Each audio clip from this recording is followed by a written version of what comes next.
Hello everyone, welcome to this new tutorial series, how to make a mini battle royale in UEFN.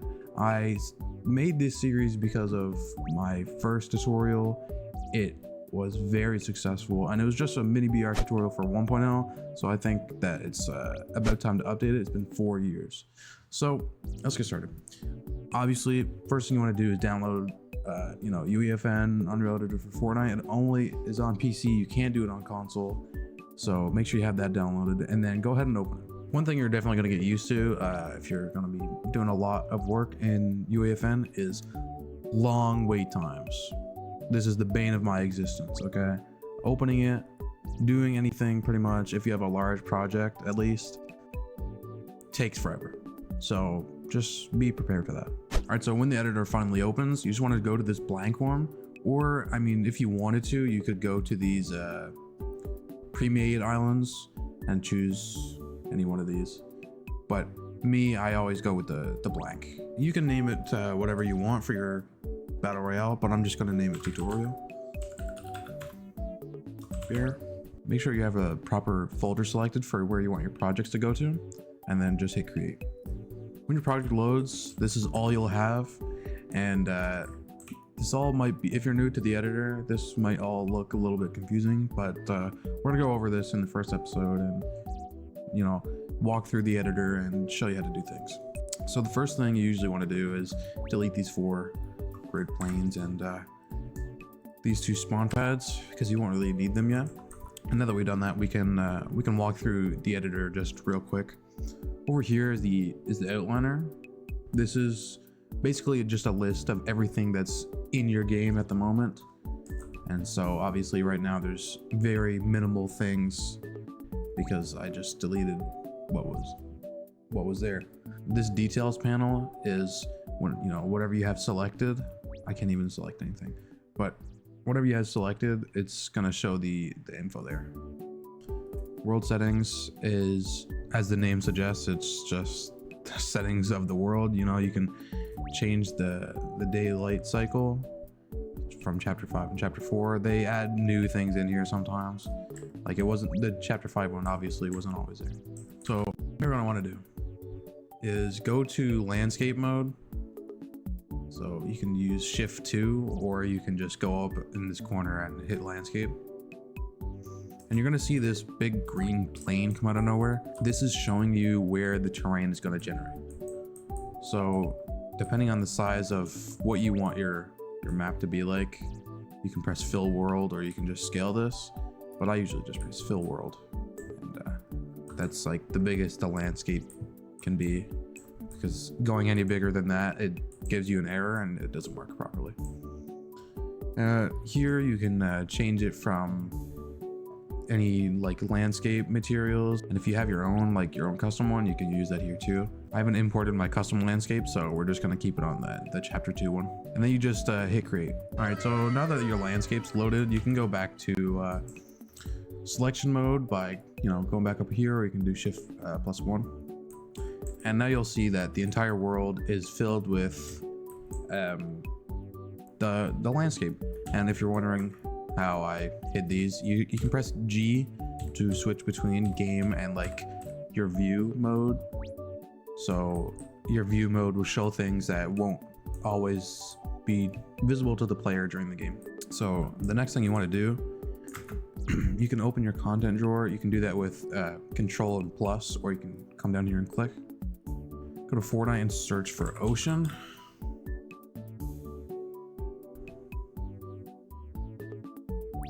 You'll see this this blueprint one. These are other like material stuff. Just drag and drop this out into the landscape. Once you do this, it's gonna, the water's gonna be there, but you're gonna see your landscape disappear, and that's actually just because it's under here, and the ocean by default makes its own little island. I suppose you could use these to, you know, shape like your entire map, but I don't think that's what most people do. You can't really delete these. I thought you could, but you can't really delete them. So what I've done, you can just put them into like one spot, and then they'll have this hole here, but you know, you could make this smaller, and you won't see that. So now you have, you know, this empty world of water, and this is where pretty much the bulk of the work comes from, and it's just sculpting and like the landscape. So, you know, take some time to learn the landscaping. If you really want to get good at it, I'm not going to go into a full tutorial on how to use the landscape editor.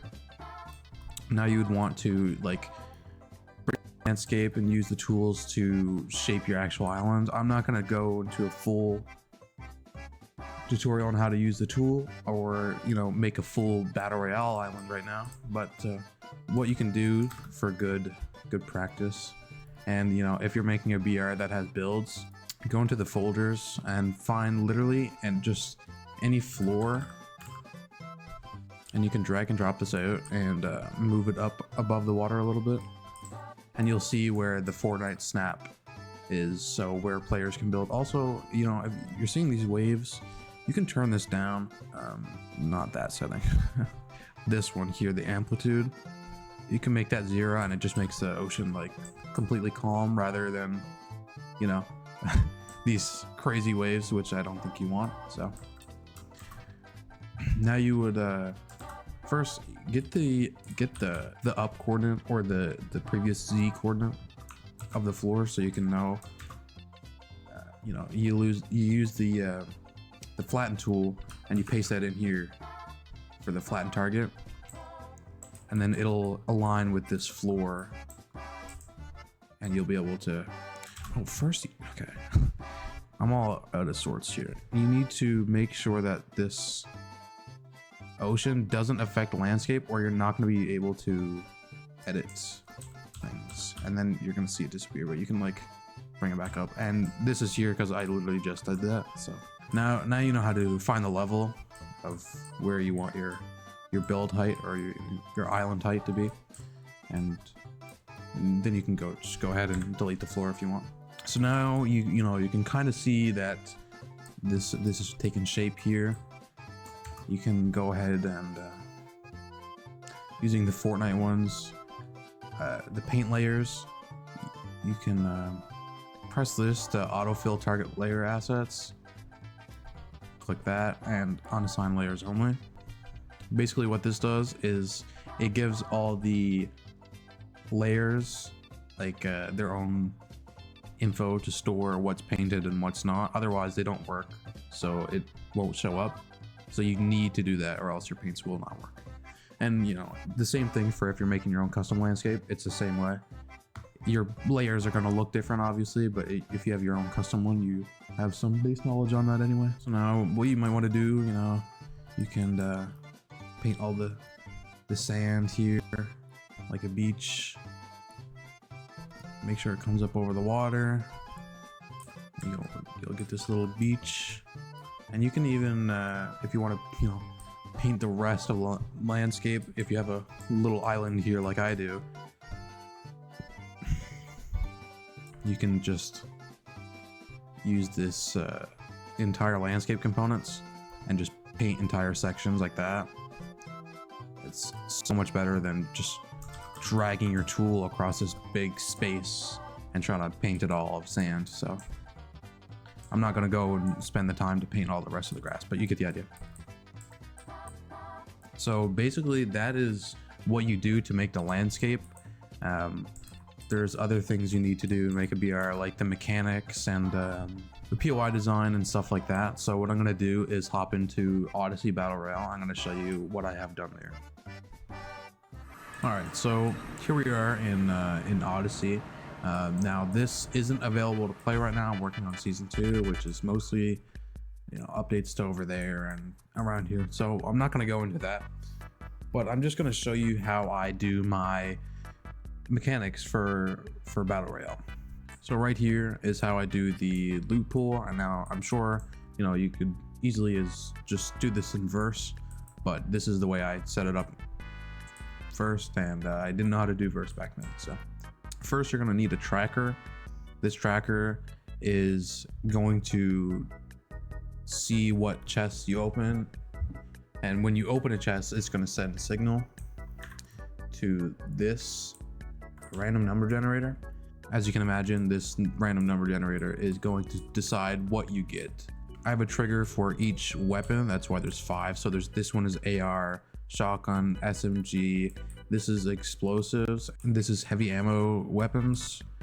So they're all divvied up there. And then these triggers activate the granters.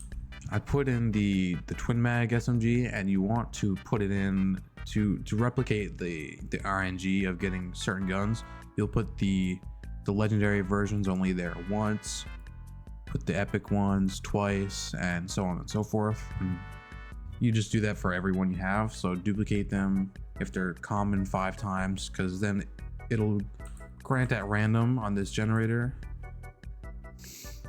and then it'll roll this. So there's like a 1 in 5 chance of getting a common twin mag, 1 in 5 chance of getting the common just normal SMG, 1 in 4 of the uncommon, and you know, and that's the same with every single one of these granters. It's a little bit different for like ammo and the meds and stuff, because they are granted separately. So when they get, say, an explosive weapon, it gets the meds granter every time. So if we go to this meds granter and we look, it's actually not just meds. There's like a few other items in here too, but you still need to follow the rarity, or else it's gonna feel off. So you know, there's 4 med kits here, and there's guzzle juice, shield potions. I chose the legacy chug jug. This is where you can get creative with it, and you know, this is where you pick your own loot pools and custom weapons and all that stuff you want to do. And when I say custom weapons, I just mean whatever you're choosing. It does, as in, it doesn't need to fit in the standard guns category. It can literally be like the sword or whatever you want to put in chests. So down here, you'll notice the landscape looks a little bit different. That's because this is my own custom one, and you'll see that here. And I put my own grass on there and all that stuff, so it's super custom, exactly how I like it. So if you have well, you can go in 1.0 and get the normal chest, but if you have exposed content, the plugin, you can get this normal like chapter 2 Fortnite chest, and then it acts the same, and whenever you open this, it counts as a container. I don't know if it's only in exposed content, but that's where I found it. I also have, like, you can see this is not in the normal UEFN galleries and stuff. Like, a lot of this stuff is imported, especially over here. Like, you can, that's the thing with UEFN, you're not restricted to just the Fortnite props. You can go into your content drawer, go to your folder for the project, and you can literally import pretty much anything you want, like textures and meshes and stuff like that. So people port it from Fortnite, and then you can import it into UEFN and use it that way. Another cool thing, when you have rivers, you don't need to go along and paint under it all the way down, because you can when you make the river, it has the layer weight map settings, and you just put in the name of your whatever layer you want to use. This whole thing is like super open. You don't have to do anything like anybody else. This could be snow or, you know, pavement if you wanted it to be. So you're super free to do whatever you want to do. So let's talk about the level design, or the POI design. Here is like a suburbs POI that I have. A usual rule of thumb that I follow is, you know, if it's meant to be a residential POI, make sure you actually have enough houses. Like, I have loads of houses here, an apartment building, you know, I make sure that everything makes sense. Like, there's a police station and like all these cars, you know, just make everything work. And these roads, it's all splines, and basically how a spline works, it's literally like connect the dots once you start making them. Like, each one of these points you can click, and then you hold down control, and you can click again and it will just draw you the line here, and then you can do that on and on and on, and do whatever you like. Another thing I would say is to have variety in your trees. I try my best to keep changing it up and not just use the same kind of tree, and make sure, you know, it's all kind of different scales and different looks and stuff like that. Another thing I would say is important is the storyline. You know, if you're making a battle royale, you want people to usually, you know, you might just be making it for gameplay, and you know, then it doesn't matter.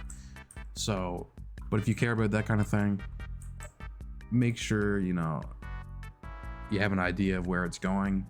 I have ideas where the story is going. It's been on pause for a long while because my publishing rights were gone for a long time. So, but you know, you get progressive updates, I call it. Like, the game didn't come out with this hole in the ground. Like, these people, the little loaders and stuff, that came out and they dug the hole or whatever, right? You know, whatever you're trying to say there. And it's just fun to update the map all the time and see what people think about it.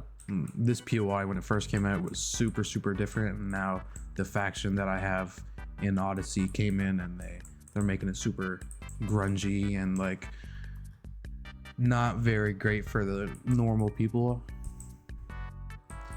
And you know, you can add some cool stuff in here too. Like, I have this bridge. It's all just super up to you.